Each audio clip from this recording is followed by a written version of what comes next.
A função de primeiro grau é uma das funções matemáticas mais simples que a gente conhece. E nem por isso é uma função que se aplica menos que as outras em situações práticas. Pelo contrário, até pela sua simplicidade e pela existência de diversas variáveis que se relacionam de forma linear, ela tem muita aplicação. E, como eu disse, é tranquila de se trabalhar, tranquila de se conhecer as suas propriedades. Tá? Então vamos começar falando aqui de um exemplo, né? E é justamente um exemplo em que nós caímos numa função, né, de primeiro grau. Diz o exemplo que uma empresa produz certo tipo de suprimento e tem custo fixo de R$ 2.500 mais um custo por unidade de R$ 20.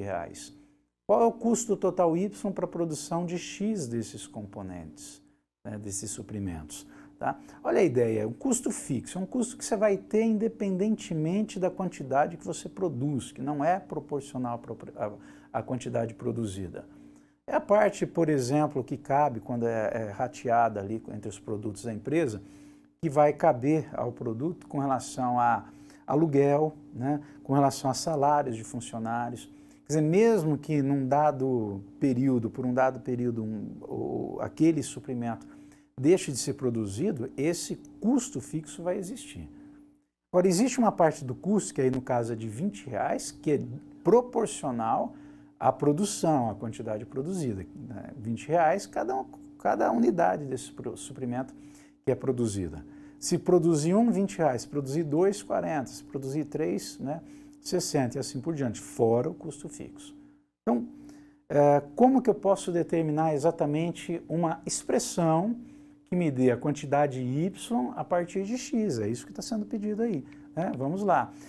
Só para entender melhor o processo, e não é difícil, se eu considerar, por exemplo, 50 unidades produzidas, eu vou ter um custo de R$ 2.500 fixo, mais 20 vezes 50, porque R$ 20 cada unidade multiplicado por 50 unidades, né?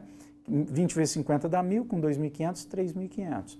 Mas se eu mudar, por exemplo, para 100 unidades, né, vai ser 2.500 mais 20 vezes 100. 20 vezes 100, 2.000, né, mais os 2.500, 4.500. Isso pode me levar a concluir, só tendo a ideia, partindo aí desses exemplos, que o Y é 2.500 mais 20, que multiplica quem? A quantidade.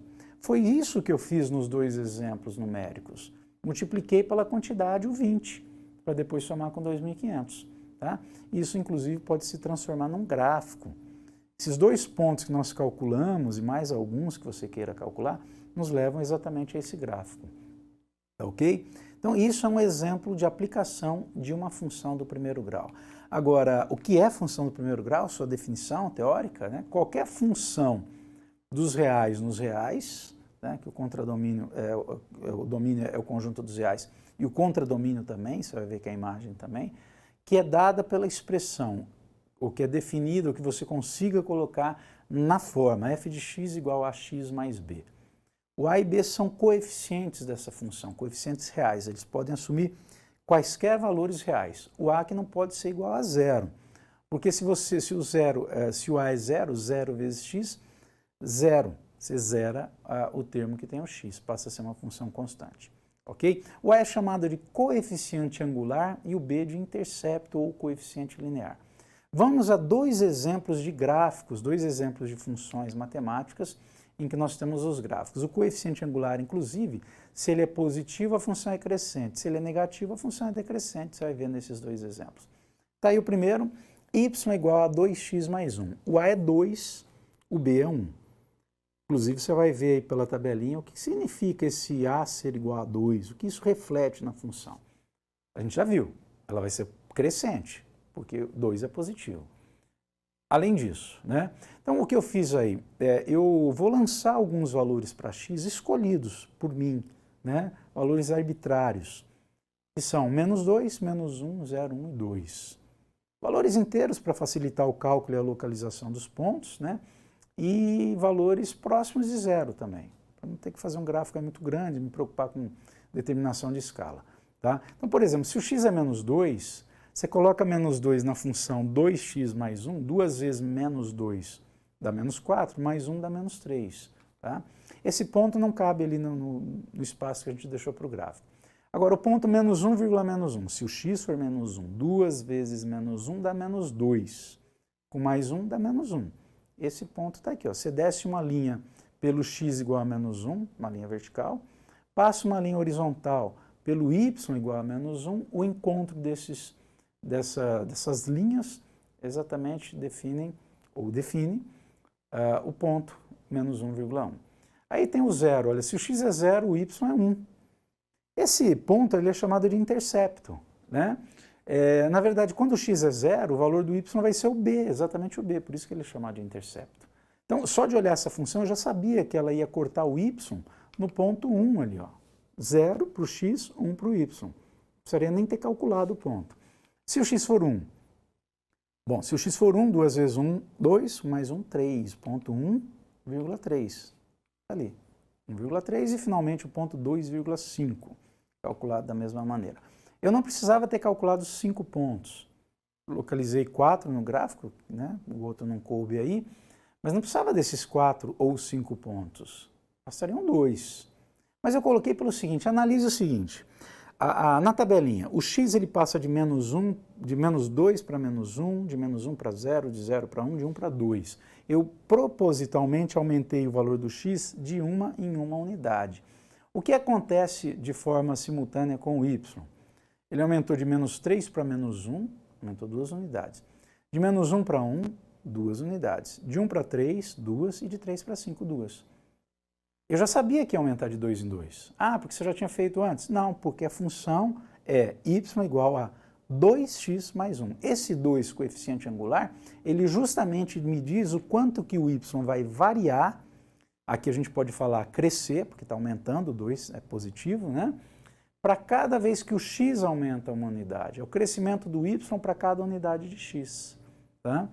Então, esse ponto, essa informação ajuda, inclusive, a interpretar o gráfico. Tá aí, passa-se a reta, você tem a representação dessa função de primeiro grau.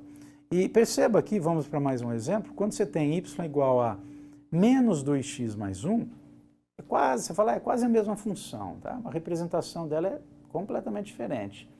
Os valores, os pontos que a definem também, tá? Elas só têm um ponto em comum aí, que é um intercepto. Você vai ver que o ponto 0,1 também faz parte dessa função. Tá? Mas aqui eu vou fazer o mesmo que foi feito para outra função, atribuir valores para x, de menos 2 até 2, valores inteiros somente. Se o x é menos 2 que multiplica menos 2 dá mais 4, com mais 1, 5. Menos 2,5 é um ponto desse gráfico, mas não cabe aí, vamos para o próximo. Menos 1,3, esse cabe. Quando o x é menos 1, linha vertical passando pelo menos 1, o y é igual a 3, linha horizontal passando pelo 3. Marca-se o ponto ali. O ponto 0,1, já sabia dele, é porque é um intercepto. Se o x é 0, zera tudo que tem x, só tem um termo x, sobra aquele que não tem, que é o b, né? Que é o 1. Então 0,1, marcando aí, é o cruzamento com o eixo y, isso é intercepto. O ponto 1, menos 1, menos 2 que multiplica 1 dá menos 2, com mais 1 dá menos 1. Marca-se o ponto 1, menos 1. E, finalmente, o ponto 2, menos 3 e traça-se a reta. E olha aí de novo, né? Então o intercepto é 1, é o mesmo ponto que o gráfico anterior, mas o coeficiente angular A é menos 2. Isso significa que cada vez que eu aumento uma unidade do x, o y decai 2 unidades. Por isso que quando o A, né, é negativo, nesse caso menos 2, a gente fala que a função ela é decrescente. Cada aumento, o A sempre vai me dizer isso. Para cada aumento de uma unidade do x, o quanto que o y varia, aumenta ou diminui. Então, nesse caso, você percebe, é só olhar a tabelinha, percebe que cai de 2 em 2 unidades.